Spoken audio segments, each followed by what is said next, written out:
Buying a home is about to change forever. This, my friends, is not a clickbait, and I'll tell you what I mean by this. You see, recently people became more aware about their finances and most specifically about the biggest budget eater, rent.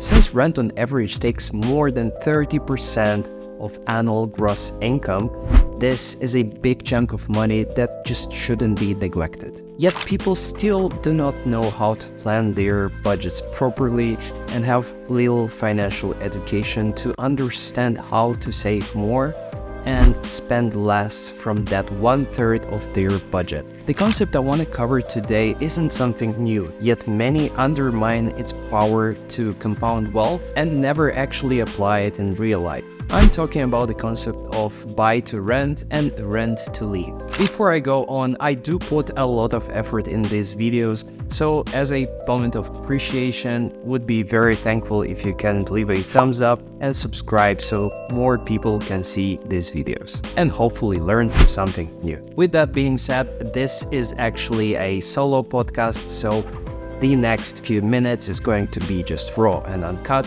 and with that, let's begin. So first I'll start by introducing this concept and let you know more about its ideas and purpose. Well, to start off, buy to rent is basically when you just buy a property, rent it out, and you take that income back that you make from that property and put it towards your actual rent where you currently live.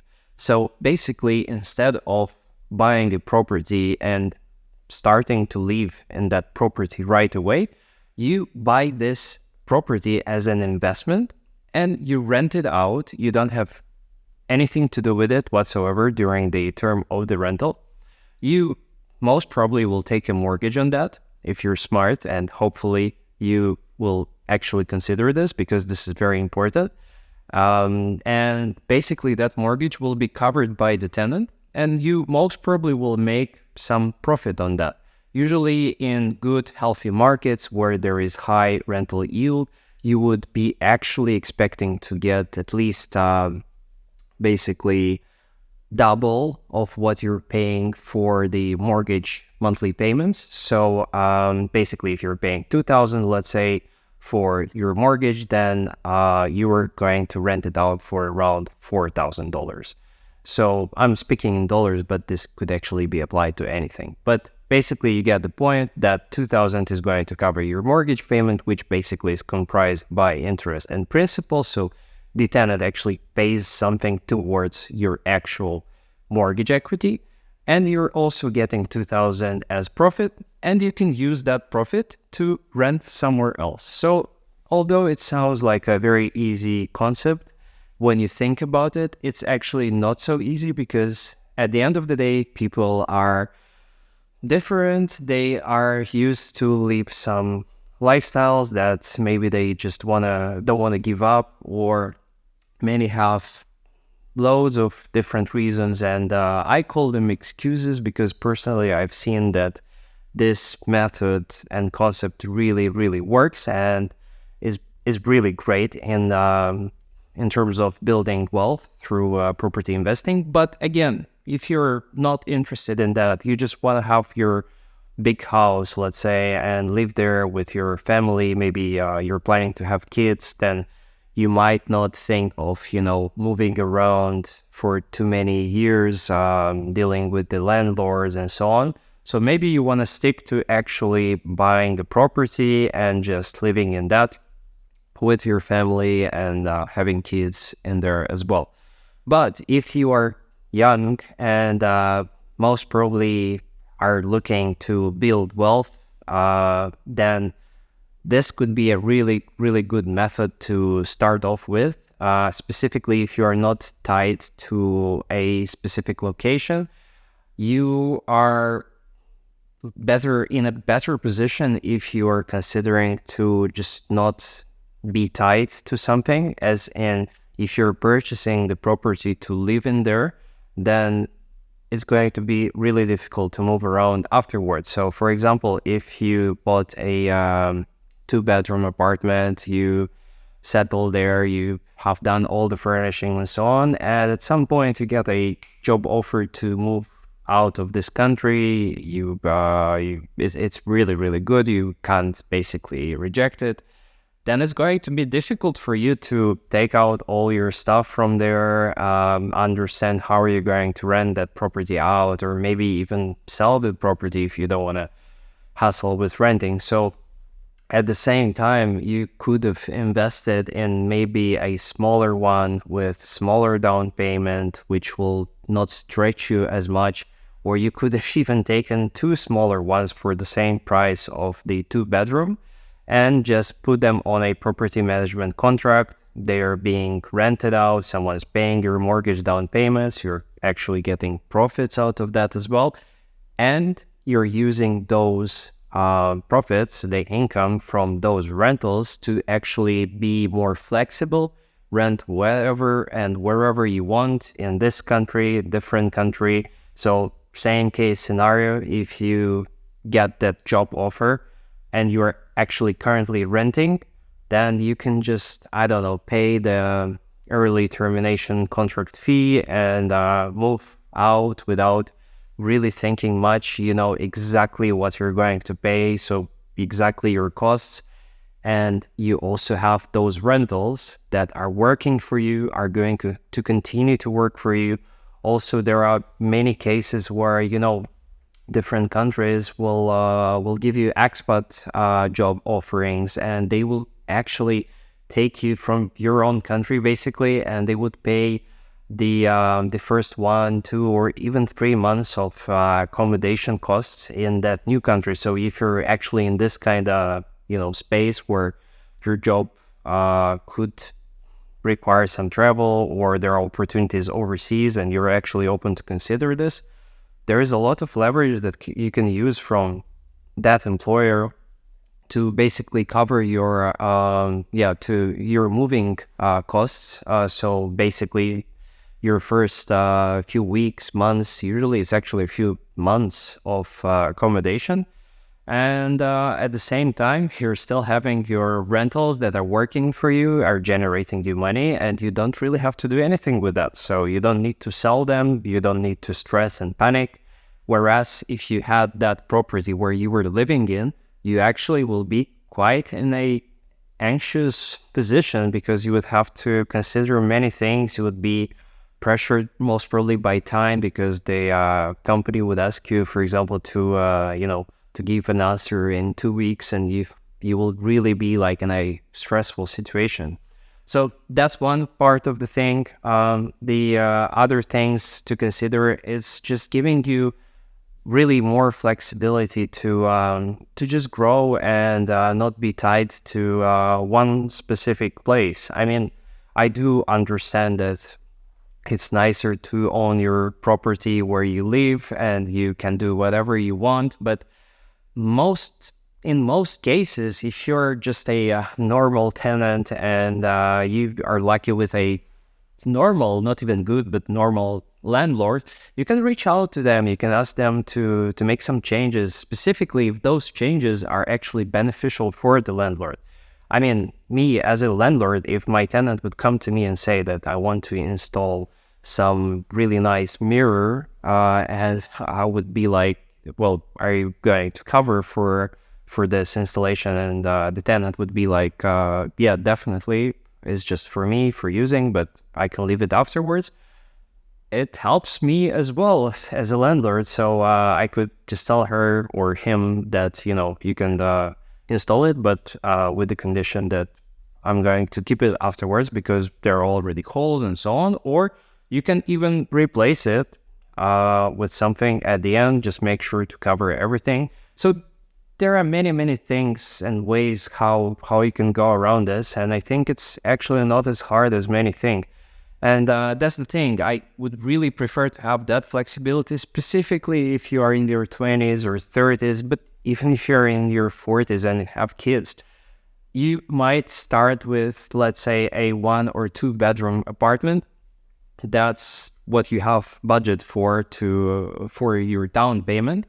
And then what if in 2-3 years you get a raise, or you start your own company, you start making way more money, and you might even get a third or second, third child.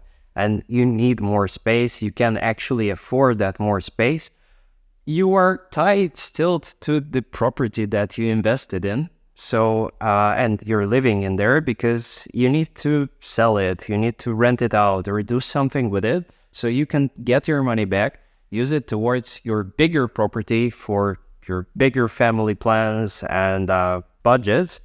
And what if the market is not right? What if now the market is downside, So basically you want and you are capable of getting a bigger property for you to live in, but you also will lose money if you sell your property where you currently live. So obviously in this kind of terms, usually most people become more aware about this concept of buying to rent. So usually they wouldn't like to sell that property. They would just rent it out so they can cover all the costs and expenses and not, experience the market downturn and just sell it because it's an urgency. But still you have this urgency that you have to tackle. So why not just leave that aside and be more flexible, get your rental, which you can finish at any moment. You can get another bigger rental. If you don't like that, you can also finish that.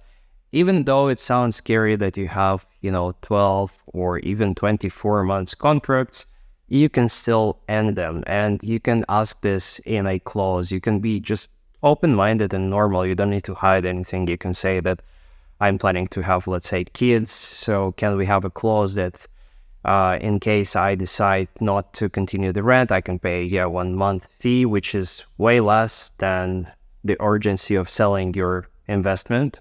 That would definitely lose you way, way more money. Trust me, in periods and at times of stress and urgency, you will always lose money. So that's why I try to avoid that. Get a rental, and with the money that you save, just buy some investment properties. The other, I guess, most important part is that you don't necessarily need to buy those rental properties in the country where you live in, because you can actually look at markets that have higher yields, that are more attractive, that maybe have zero tax on rental income. And while you're living in, let's say, Western Europe, where those attractive benefits aren't there and you can't benefit of those, and there are huge down payments for your first property, you can leverage that, get the money that you saved and hardly worked for, and invest it in some more attractive markets where there is, even with seasonality, there is more tourism, where you can leverage that, and also maybe more attractive social political factors like and economical factors like zero tax or less tax. Even in Western countries such as Andorra, for example, I've been recently and I've seen that they only have up to 4% rental income tax, which is great. I mean, you can get a property there, you can put it on Airbnb, you can go there and ski or snowboard in winter and then rent it out for the whole year, come there in summer for another week, go hike or something like that. So basically you can mix it up and you can actually help yourself to have a better lifestyle by being very flexible in your own country, and by also having your second, third, or even fourth accommodation somewhere else where you can easily travel. You can use that money that those properties are generating towards your improving your lifestyle, towards basically achieving more financial stability, having some proper passive income that will definitely make it easier for you. You'll have financial freedom, or at least some form of financial freedom. And if you add this and keep continuing doing that, you will definitely achieve that financial freedom at some point. And when you do achieve that, that's exactly when you can actually think of, not necessarily stretching yourself and maybe actually even looking at buying something in your own country, because now you don't actually depend on anything, on any place, and you can even be more flexible with your job or company if you're self-employed. So you'll be basically in a better position to choose the actual property where you would spend the next 5, 10, or even 15 years of your life. You'll have more budgets because the other properties will generate it. And even if they don't by that time, then you would be able to sell those properties, get the capital gains, specifically if they were in some good, healthy markets where it will grow every single year. And from that capital that you're going to get back, you can buy something way bigger for you and for your family. So that's exactly what I'm saying. This concept is all about making your life and your lifestyle more flexible while also becoming a property investor and having some really alternative, cool homes that you can use throughout the world. You can buy one in Bali, let's say, or Thailand, and you can buy one somewhere in the mountains like Georgia or Andorra, and use those benefits from those countries to just cover up all your daily expenses. So I hope this monologue wasn't too long and tedious, but if you liked it, please don't forget to leave a thumbs up. Let me know in the comments what you think about this. Maybe there are a couple of other ideas that I should cover, and I'll see you in the next one.